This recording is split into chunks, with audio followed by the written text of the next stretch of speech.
Welcome to Gambling with an Edge.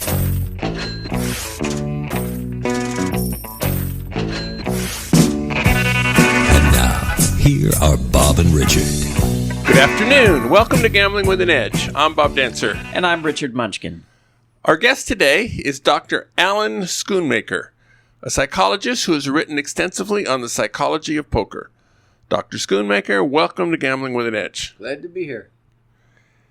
How accomplished of a psychologist are you, and how accomplished of a poker player are you? As a poker player, I'm no great shakes.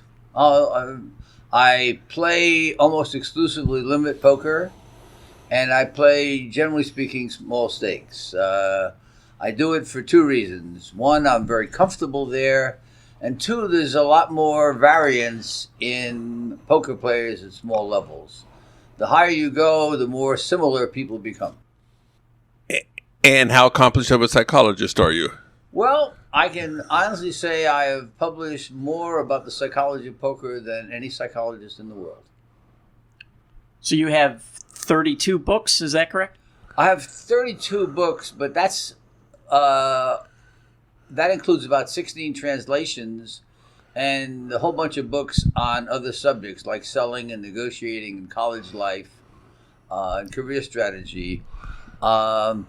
I've written 8 books about poker, and they've been translated into, 7, 8 languages. And I've published maybe 220 articles on poker psychology for Card Player, for Poker Digest, a couple other places. Right. I've been reading you in Card Player and things for... Yeah, forever. Forever, yeah. Do you still write for them? Oh, gosh, yes. Oh, gosh, yes. In fact, I just submitted one this morning. Uh-huh. All right. So, you have a website. Yes. That is a mouthful. Well, when you got to name my Schoonmaker, everything's a mouthful. It is. So it's DR as in doctor, hyphen, AL as in Alan, hyphen, Schoonmaker, SCHOONMAKER.net. Yep, that's it. All right. And we'll put a link to the site in our show notes. Thank you. Yeah.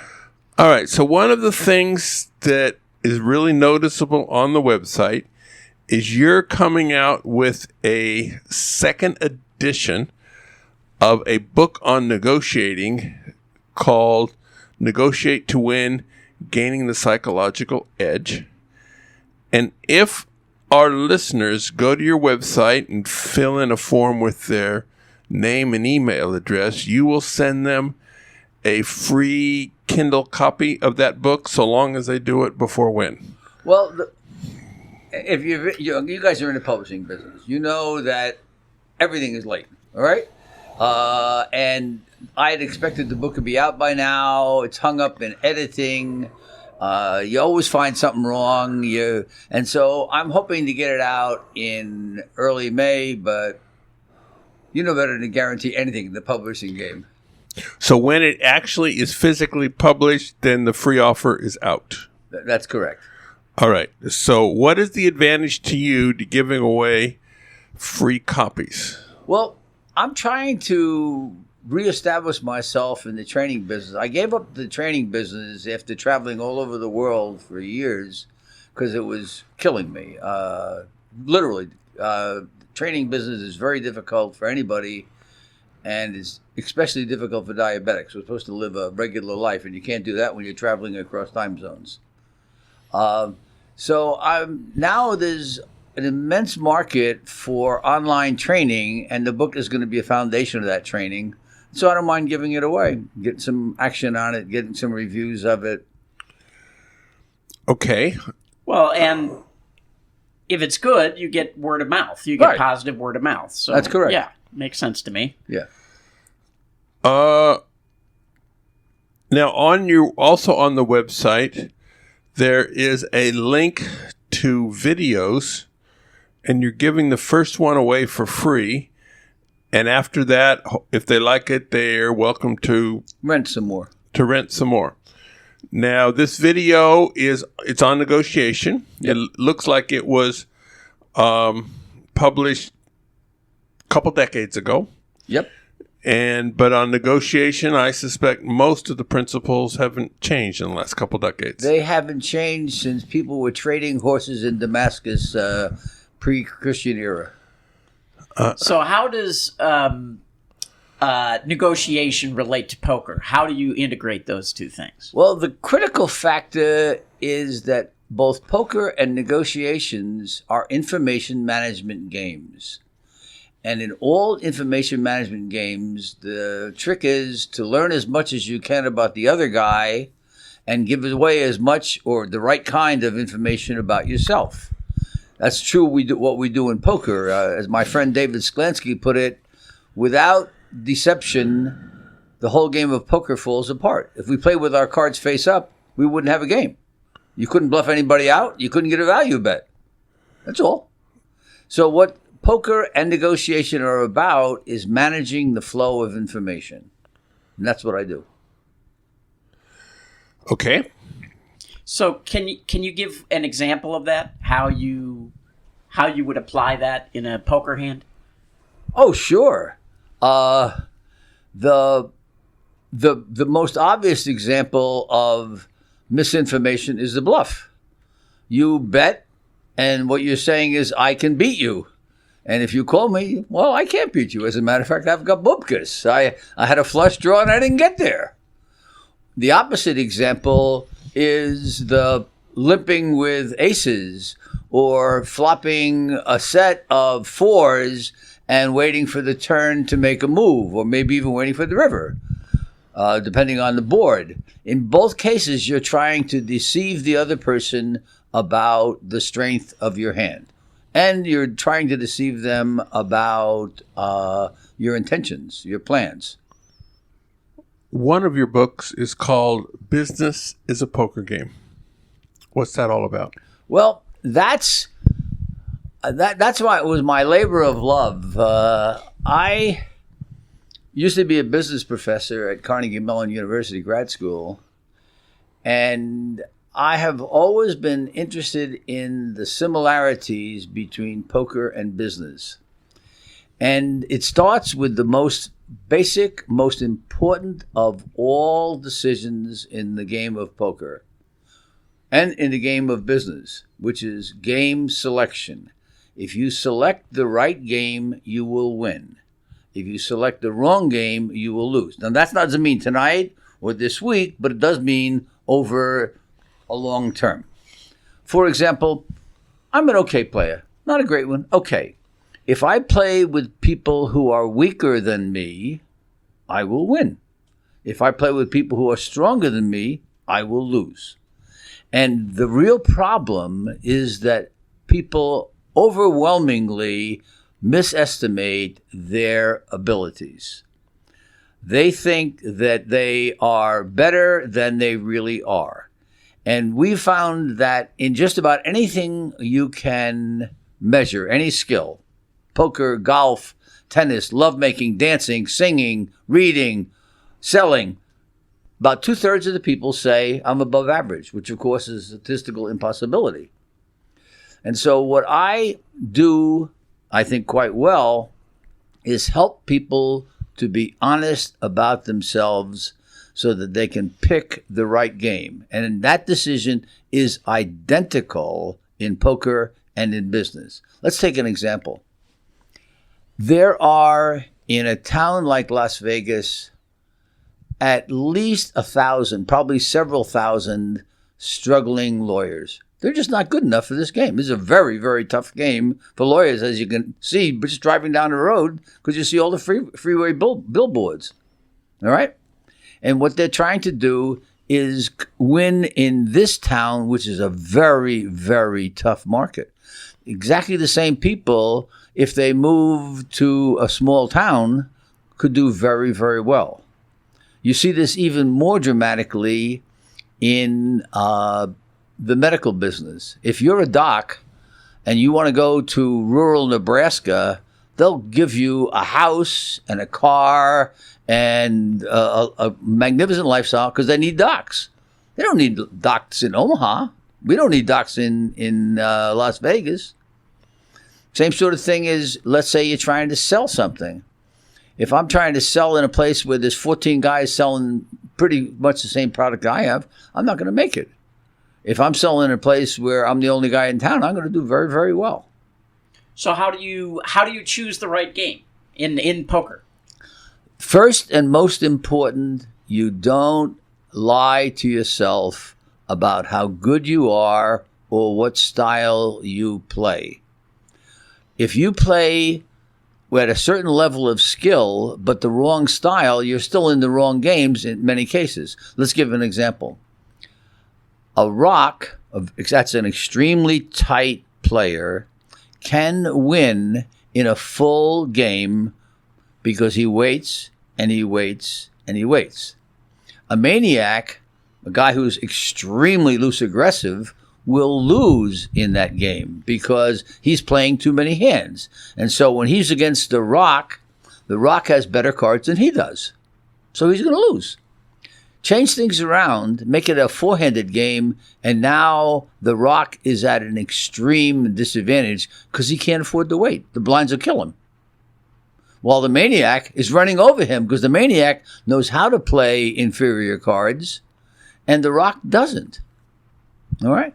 Well, let's take cash game players versus tournament players. We all know extremely successful, world-famous tournament players who are broke.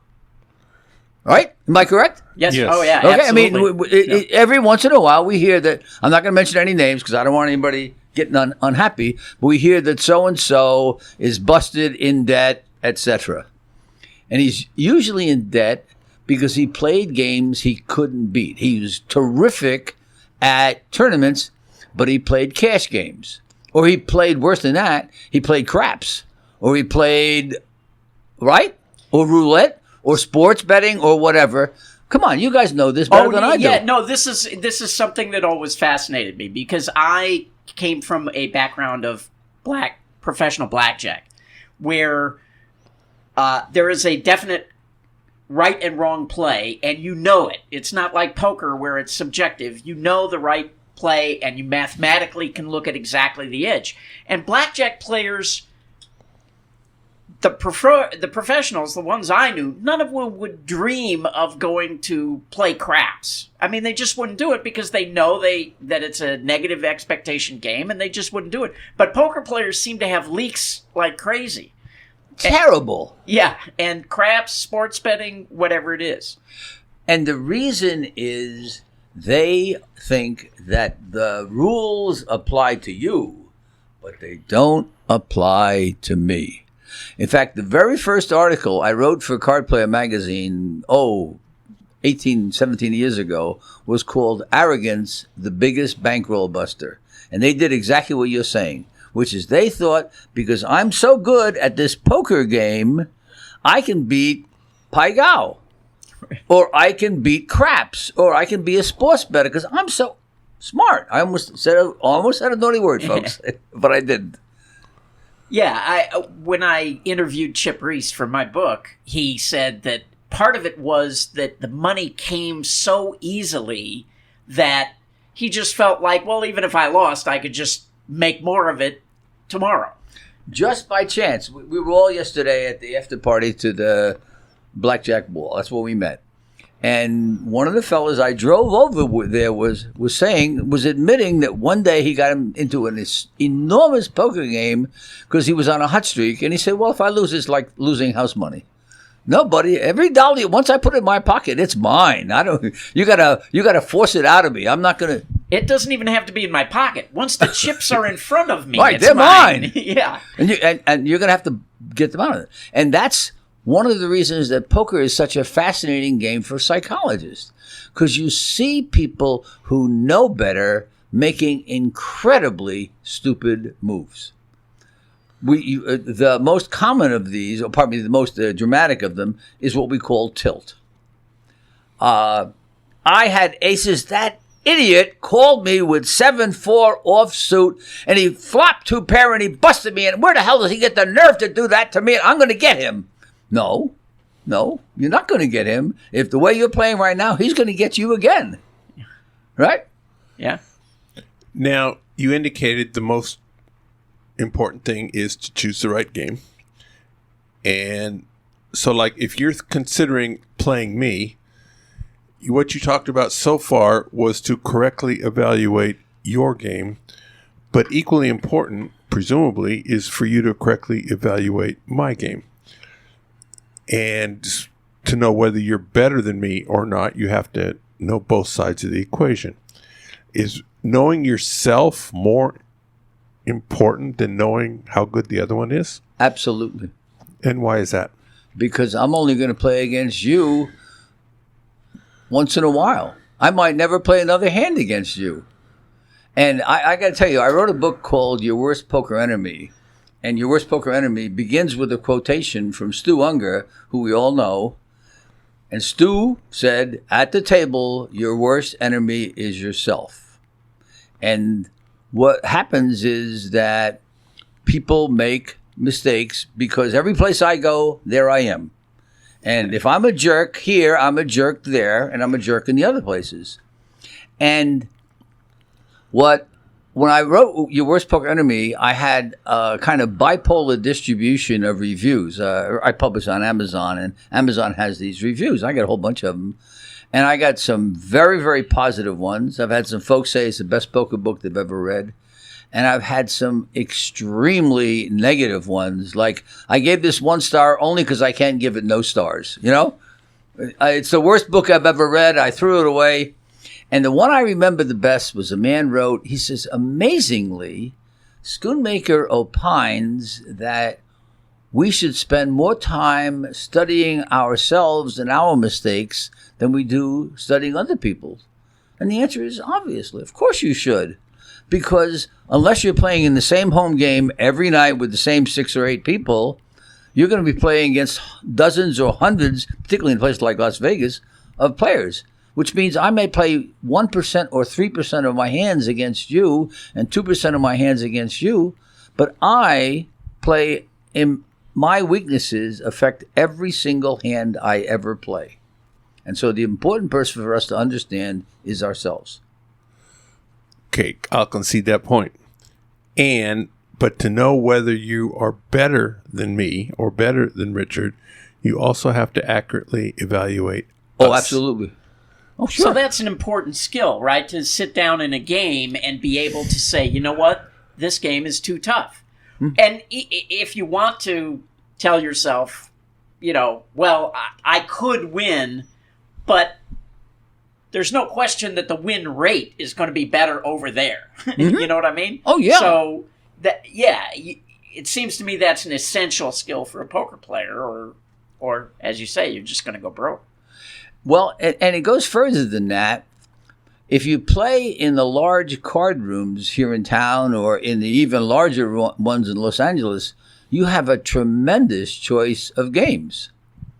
And I have friends, when they play in the large rooms, they put themselves down on the list for 6 games. Because I sit down, it looks to me like this game right here, table 7, is the right one for me. But either I made a mistake, or they're playing differently from what I expected, or 2 weak players quit and got replaced by 2 strong players. Well, it's time for me to pick up my chips and go over to table 5, where one of those guys moved, and the other, I just looked over, and it seems that I could have a table of relatively soft players. And so you have in poker what we call walkers. Walkers are guys who walk around and walk around and walk around till they find the game they like, and then they play. And sometimes they walk and they walk and they walk, and they say, oh, I'm not going here, so I'm going to the Ariely. Well, the Ariely didn't have anything. I'm going to the Bellagio. And you can do that in Las Vegas very, very easily. We'll even give you a bus, the monorail trail things. So picking the game is what you got to do best. Well, that's no different than it is in video poker. No, or blackjack or any game. Shooting pool, I mean, yeah. Oh, yes. The game theory is almost identical whether you're playing business, poker, golf, war, diplomacy, whatever. Okay, and there I'm going to disagree. Oh my God! You broke my heart. You can call me Bob. In video poker compared to live poker, for the most part, the human element is gone in video poker. So now it is, for the most part, evaluating pay schedules, slot clubs, promotions, which is much easier than trying to figure out how good of a poker player Richard is or how good of a poker player you are. Right, but, you still have to know yourself really well because you play for 4 hours and maybe you're not as sharp as you were when you started and maybe you're starting to make errors. And unless you are self-aware and know that you're not playing 100% and have the ability, because how many guys get stuck and they're like, well, I don't want to leave, even though maybe I made a mistake, but that'll never happen again. That kind of thinking. So, I mean, those same psychological skills come into play. I think. What you just talked about is something that I've done a little work on, and my dear friend, the late Barry Tannenbaum, wrote a couple of card player articles about it, it's called prospect theory, and the pain of a loss is approximately double the pleasure of a win of the same amount. And the dumbest words in gambling are, I've got to get even. Because when somebody says, I've got to get even, he's on his way to acting stupidly. I'm serious. I mean, we have all seen people, why'd you play those hands? Well, I've been having all my good hands cracked, so I'm going to play trash, right? That's what the guy just beat me with 7-4 offsuit, so what's wrong with playing 8-5? Well, he was lucky, and you're not lucky, so that's the way it goes, babe. You're playing stupidly, and I can tell you, and I assume you guys have had the same thing. I see a friend is clearly on tilt. I tap him on the shoulder and whisper in his ear, "Hey Joe, go home." No, I can beat these blank blanks, and they stay. And if you walk into almost any large card room, you're going to see somebody who usually plays a much bigger game, 5-10 no limit, 30-60 hold'em, playing in a much smaller game because he's busted. And you ask him, hey, what happened? And he said, well, and he tells you, I went on tilt and I blew it. If they're honest, they say that. Otherwise, it's somebody got lucky. The world conspired against me. Okay, and you guys, let me tell you, what is the single most common subject for poker players to talk about? Oh, bad beats. Bad beats. And you know why people talk about bad beats? Because bad beats justify my lousy results. Right. It's not my fault. I had aces. Let me tell you how. And then they'll tell you at great length how they played the hand perfectly, and this idiot who didn't have the sense to fold his stupid cards sucked out on the river or whatever. Okay?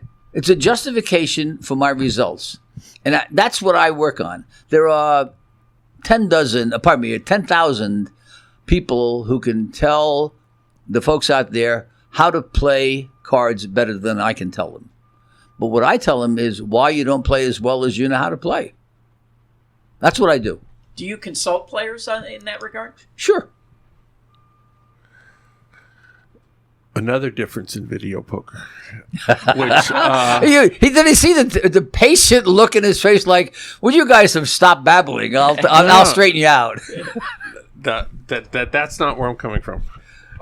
When I teach classes a couple semesters a year, and every semester at least 10 more people come up and they start telling me about their most recent royal flush. Wow.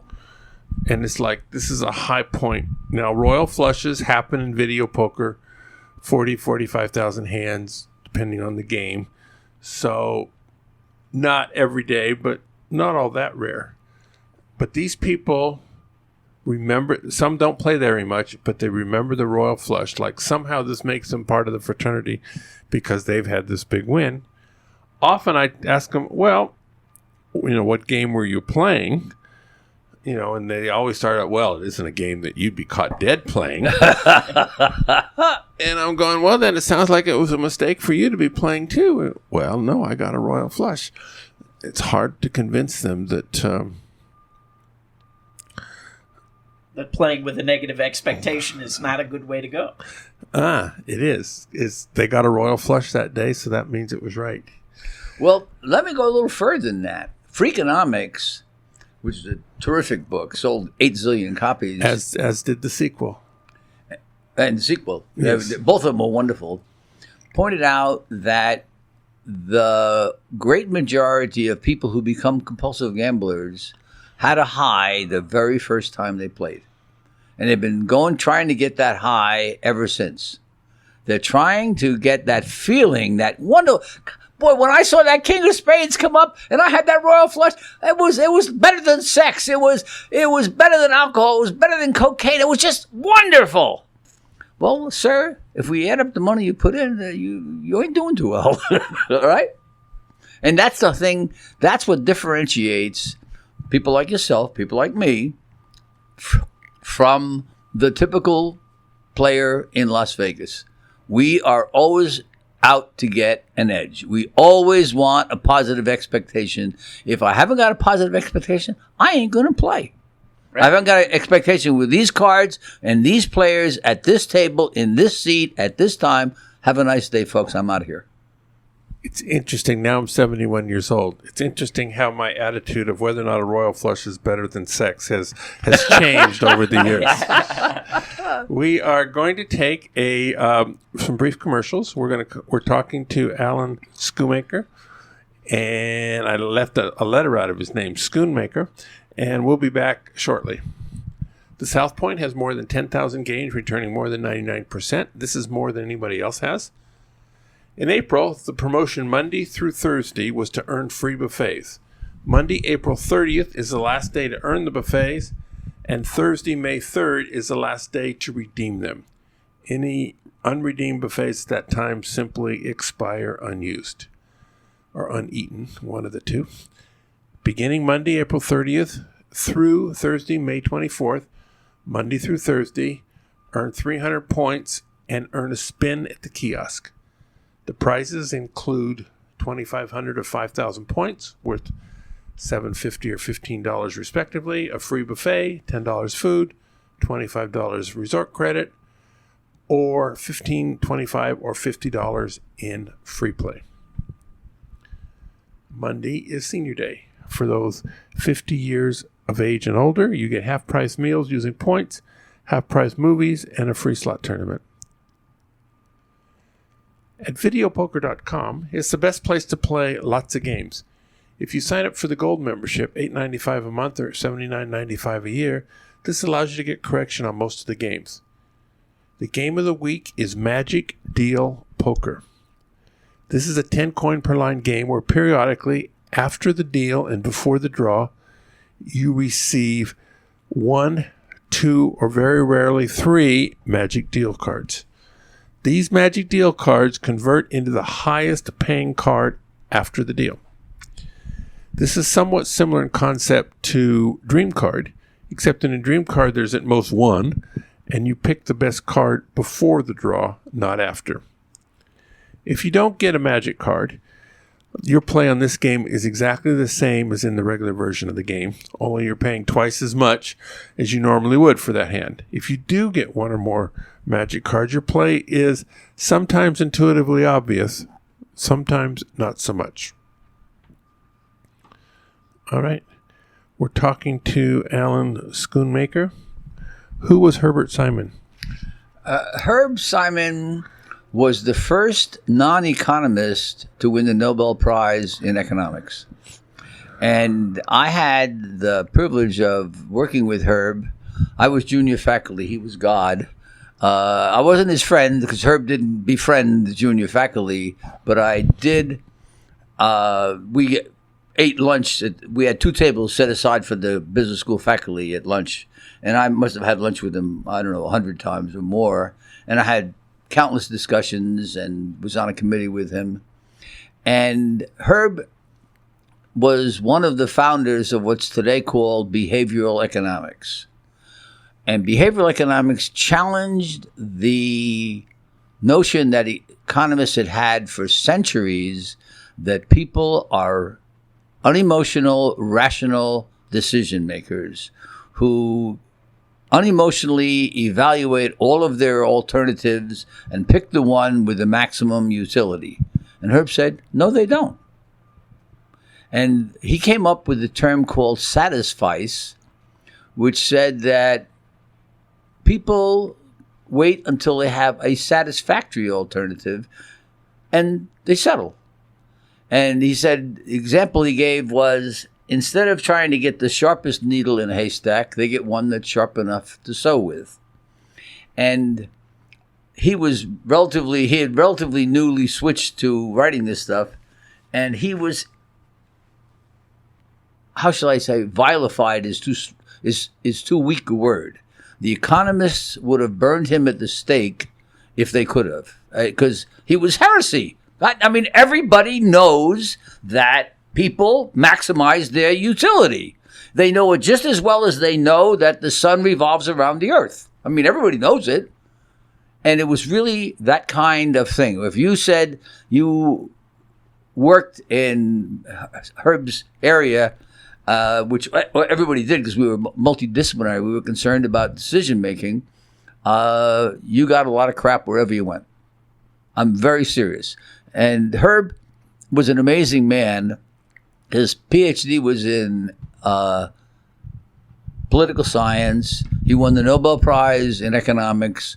He did great work in psychology. He did wonderful work with computers. Just one of those Renaissance men. One of the smartest guys I've ever met. Maybe the smartest. Now, isn't that where Danny Kahneman and... Kahneman followed him. And there's now a whole field of behavioral economics, right, where what they did was they shifted from how people should think, what we call prescriptive decision making, to descriptive decision making. How do people really think? And this is right down my alley, because if you read every single poker book, it's prescriptive. Here's how you should play. But Al writes about here's how people do play. For example, in Hold'em, people enormously overvalue suited cards. Enormously. And I say, you know how much suited adds to your value? You're going to make a flush about one time out of every 17. That's all. 6%, yep. Yep, that's it. Really? Yeah. And you want to know something else? Once in a while, you're going to lose. Somebody's going to have a bigger flush or a full house. And they look at me like Santa Claus doesn't exist anymore. You just told me the tooth fairy isn't going to give me a dime for my tooth. But contrary to that, it is 6%, but when you do get it, often those are some of your biggest hands. And you can win big pots with that. And that's the kick, is that, generally speaking, big pots, particularly if you're playing I shouldn't say this, only if you're playing limit poker, aren't really that important. Well, in limit, yeah. But no limit, it's a different story. No limit. In no limit, you can win 3 hands in a night and have a great night. And you can win 27 hands and end up as a loser. In fact, you can end up busted. I've done it. You've done it. Right? Okay? And that comes back to the point about, why are you playing? Are you playing to make money, or are you playing for kicks? It's an enormous kick to rake in a big pot. And if you ask people what kind of games they like, they will often say, I like a game with some crazy people in it because the pots are huge. And then I say, well, how do you do in those games? Oh, well, sometimes I win, sometimes I lose. Well, do you have any records? No. Why would I keep records? Because if you don't keep records, you can't decide how well you're making your decisions. That's the first question I ask anybody who tells me they gamble, especially if they claim to be a professional gambler, is, do you keep records? and yeah, if they don't, I pretty much just discount them immediately. And which was one of my problems. I don't know if you're aware, but there were these group of people who claimed that they could control the dice when they threw them, and they would have these seminars where they would charge people $1,000 to teach them how to throw the dice. And I would always ask, they supposedly had all these amazing results. And I was like, does anybody keep records? Are any of them millionaires now from this? But yeah, no, if they are, they made their millions teaching classes, not in controlling dice. Well, as a matter of fact, anytime I see the word secrets being advertised to me, I know I'm being lied to. Because if somebody has a really valuable secret, they ain't going to tell me. They're really not. If you really know the winner of tomorrow's football games, you are not going to change the line by telling me about it. If you know how to beat roulette, you're not going to tell me because they're going to change the roulette wheel. Right? It's just that simple. On a related subject, the last class of my next semester is called Secrets of a Video Poker Winner. It is a must-attend class. I recommend that if you have not attended that before, that you make it a high priority. Yes. Okay. I apologize. You were saying, I Doctor. withdraw my remarks, Your Honor. But those aren't really secrets. I've taught that class a lot, yeah. So I have shared such secrets as they are. But they are definitely, you're better off knowing them than not knowing them, whatever you call them. You could call them essential knowledge for video poker players or something. Something. But I kind of like my title before today anyway. We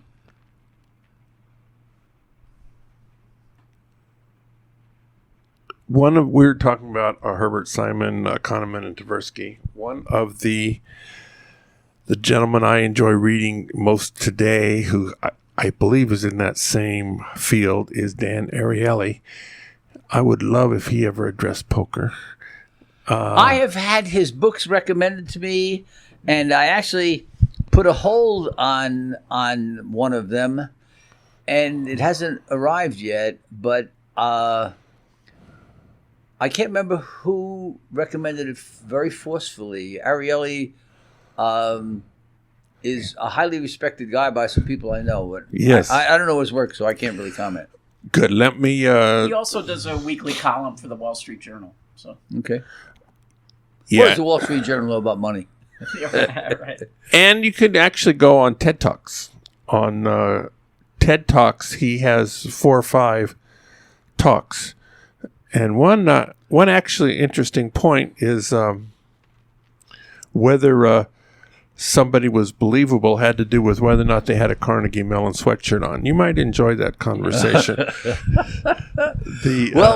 I loved living in Pittsburgh and going to Carnegie Mellon. I was there just before Dorsett came to the University of Pittsburgh, and who's the guy who was the quarterback for the Steelers? God damn, his name. All right. Well, what era? Bradshaw was... Bradshaw. Okay. Okay. And so I could call you up at 10 o'clock in the morning on Sunday and say, you want to go to the Steelers game? And we could go. Now I call you up at 10 o'clock in the morning, we can go a year from now. I went to a number of Steelers games there. Yeah. Yeah, they did win 4 Super Bowls in that era and were very... After I left, they weren't going to do it while I was around. Okay. We've talked about your worst poker enemy, which would be yourself.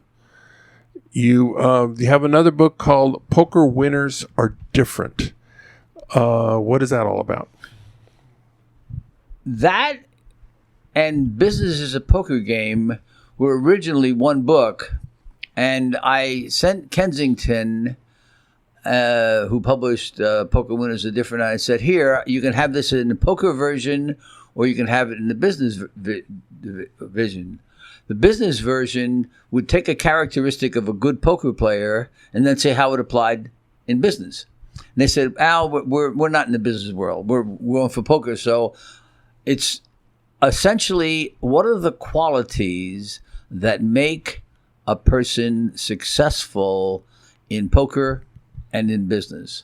And the first of all of these qualities is brutal realism about themselves, their opponents, the game itself. The second is they have a focus on the right subjects. Awful lot of people waste an incredible amount of time on the wrong subjects. They become very adept at listening to what we call the noise as opposed to understanding what's the critical signal. Is that a Nate Silver reference? Pardon? Is that a Nate Silver reference? He wrote a book called The Signal. The Signal and the Noise. Yeah, I know. It was about investment analysis. Yeah. It's about elections. Okay. Sorry. And the next thing is that winners have a very, very high degree of emotional control. You cannot play good poker if you cannot control your emotions. You simply cannot do it. If Doyle wrote about this extensively. Doyle wrote a number of books. The one I enjoyed the most was According to Doyle. And he talks about if you're playing angry poker, you're playing stupid poker, so get the hell out. All right? And Doyle begins that book with words I've quoted again and again saying, don't play your cards, play your people. And I couldn't agree more. I've never met Doyle, but I have immense respect for him as a player and a gentleman, and a writer, of course. The next thing about poker winners are different is that they are judiciously deceptive. Note the word judiciously. If you're too honest, you can't play poker. You really can't. If people can read you, then you can't win. But there are lots and lots of poker players who are judicious for the hell of it. They just want to fool people. And so it's much more fun, we all know, to win a hand with a bluff than it is to win with the best cards. I mean, anybody can win with the best cards, but let me tell you about this great bluff I made now. And we've all heard the stories, the war stories about how people made moves. And what they don't tell you is that they got caught, and again, back to the record keeping thing, they are losing money because they're bluffing too often or bluffing in the wrong situation.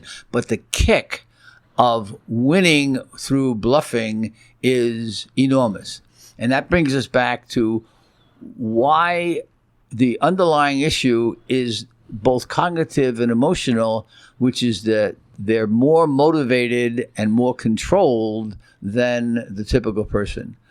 The typical professional poker player, the successful professional poker player, is not there to have fun. He's there to win money. He's out to win money, and he's going to do whatever it takes to win money within the rules. I'm not talking about cheating. I'm talking about he's willing to, for example, bust his own grandmother, as Jack Strauss put it. Jack wrote an article years ago where he said, if I was playing poker, I'd bust my own grandmother. Right? I wrote an article about that for Card Player and got a lot of flack. Some people said, no, there's only one way to play. No, you shouldn't do this. But basic rule is the real pros are like Jack Strauss. Hey, Grandma, I didn't mean to bust you, but I can loan you a couple of bucks to get home. All right? So it's the poker. And another thing is that poker winners are willing to pay their dues. They don't expect to win immediately. They don't expect to move from 5-10 to 10-20 to 30-60 in 3 weeks. They play a lot of hands. Barry Tannenbaum, who was a very good friend of mine, said that he made sure that he played 500 or more hours at every single level of successful play. That is, if he didn't win money for the 500 hours, then he didn't move up. Because he said, I want to be sure I can beat this game. Then, because until I can be sure I beat this game, I'm not sure I can beat the next one. And another way you pay dues is every good poker player I know spends a very substantial amount of time with other people analyzing his play. We've all got poker buddies, and we sit down and we talk and we say, here's a hand I played last night. I wonder what I did right and wrong. And I have people who like me enough that they tell me, Al, you really screwed that one up. Here's what you should have done. Yeah, I think that's true in most professions. Oh, yes. In fact, if you find a surgeon who doesn't have that kind of relationship with another surgeon, you got a guy who's going to make some mistakes. Do you have any more poker books in you? No, I really, really wanted to write a poker book called Irrational Poker. And I just decided it's too much work for the truncated market we've got now.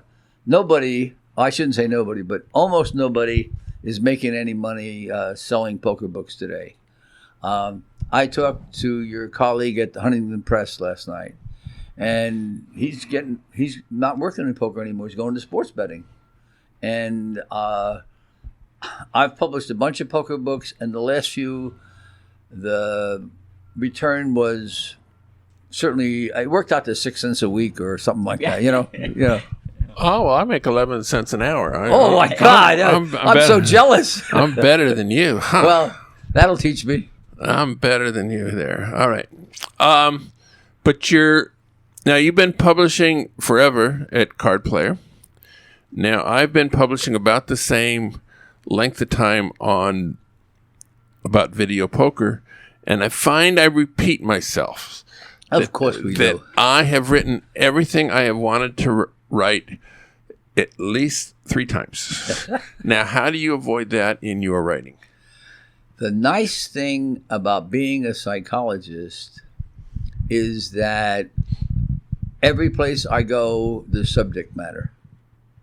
And there's, of course, a significant element of repetition, but there's enough differences that I haven't really gotten bored yet.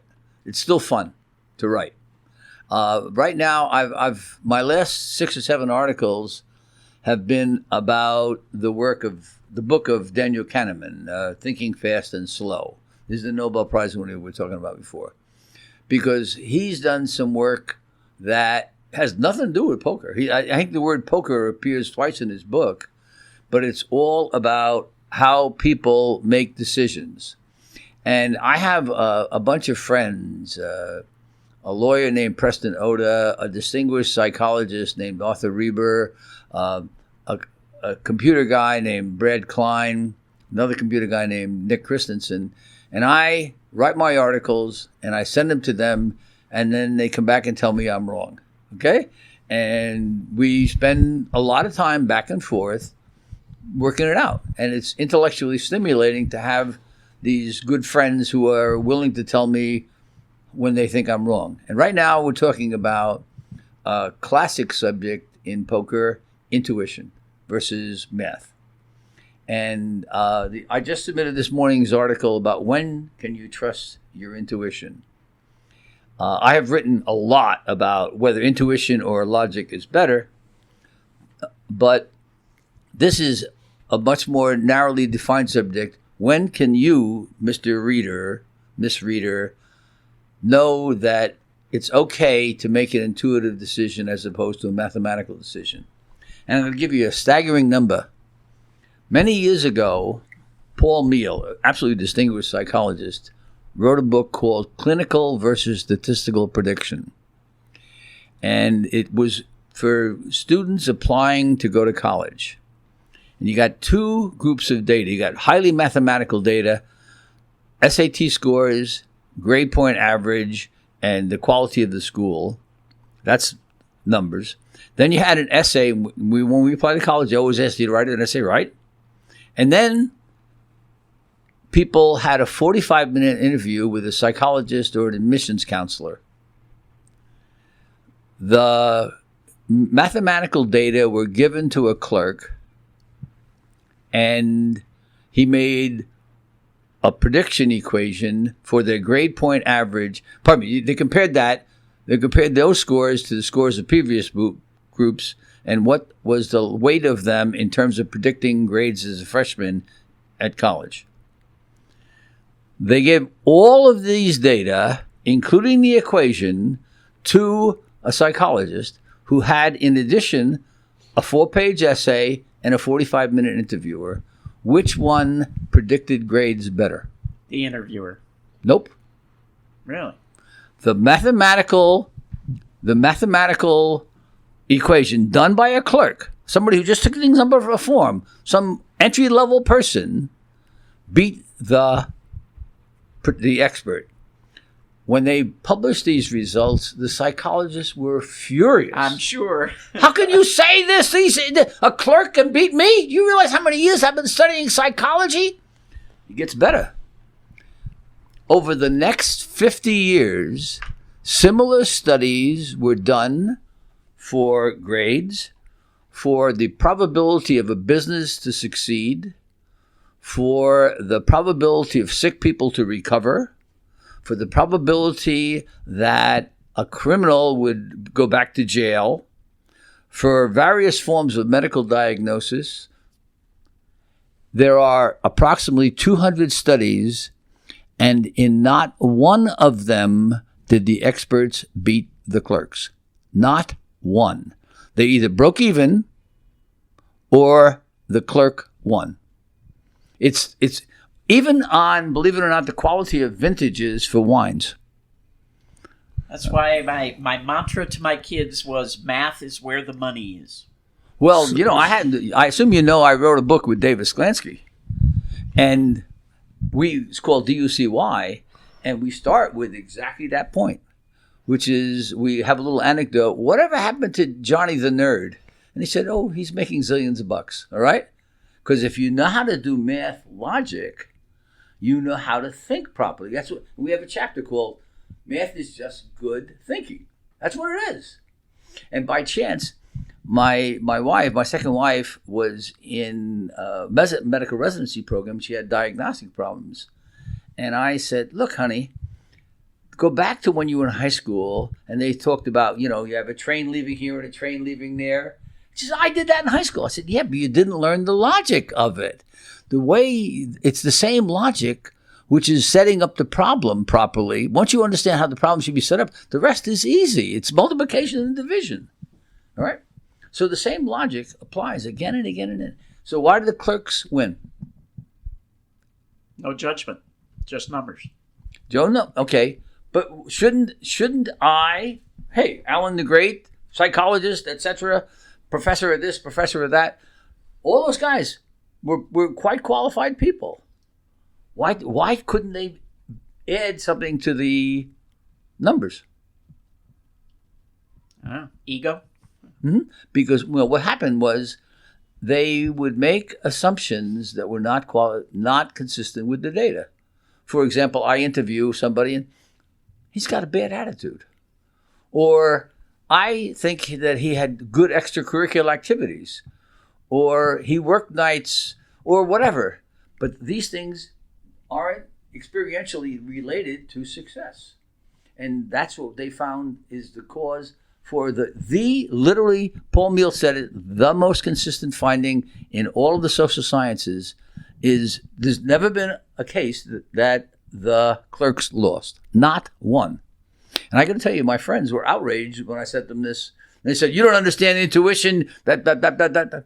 No, sir, that's what the facts are. That's what the numbers say. Oh, so he's one of those guys who believes in science. Oh, gosh, yes. I'm wondering, is the conclusion that our listeners should buy clerks' books rather than Dr. Schoonmaker's? Is that the conclusion of all this? No, it's that don't go away from the math unless you have very, very good reasons to believe that the math is not sufficient. And the next is, don't believe you have intuition unless you have solid evidence that you can. Ask people to describe their own intuition, and I guarantee you what they'll do is they'll tell you the time they made a great play. That guy shoved in, and I just knew he was bluffing, and I called him down, and goddamn, I was right. And how many times were you wrong? Oh, I don't. No. Okay. And again, it comes back to records. It comes back to math. It comes back to data. And I'm a data-oriented guy. You cannot graduate from a place like Berkeley without being data-oriented. If you said where I was, oh, I just felt that, they would have said, Alan, it was nice having you. Have a nice day. Get out of here. They would throw me out. Yeah. Yeah. Very good. We've been talking to Professor Alan Schoonmaker, psychologist, writing about poker. Thank you very much for being here. Thank It you. was very educational. Thank you, Richard. Go out and hit lots of royal flushes, everybody. Good day.